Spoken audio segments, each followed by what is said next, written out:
All standard 1D array algorithms can be applied to 2D array objects. So for example here, we'll apply the sequential or linear search algorithm to 2D arrays.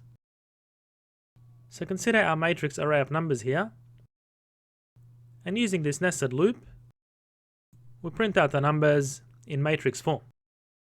So here, we access each row, and a nested for loop accesses each column as we've done previously. And here the \t is a tab, so it puts a tab between each number. Now given our linear search algorithm here, which we've extended to 2D arrays, so this linear search algorithm returns a boolean, which signifies that the number has been found in the 2D array. So it takes in an input, being the two-dimensional array, and a key that we want to find. And then here we index each element in the array. So we access each row first,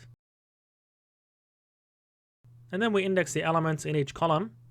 So effectively we're applying the linear search algorithm to each row of the 2D array. And then if the key is found, so we're indexing the element of the array using the row followed by the column.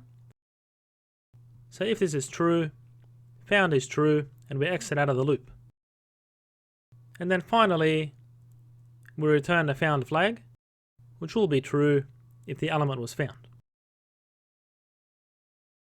So in the main method, we'll call this linear search method and pass in our array, being the matrix.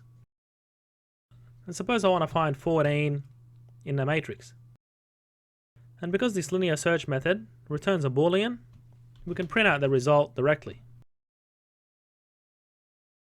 So if we run this program, that returns true because we can see that 14 is found in this 2D array.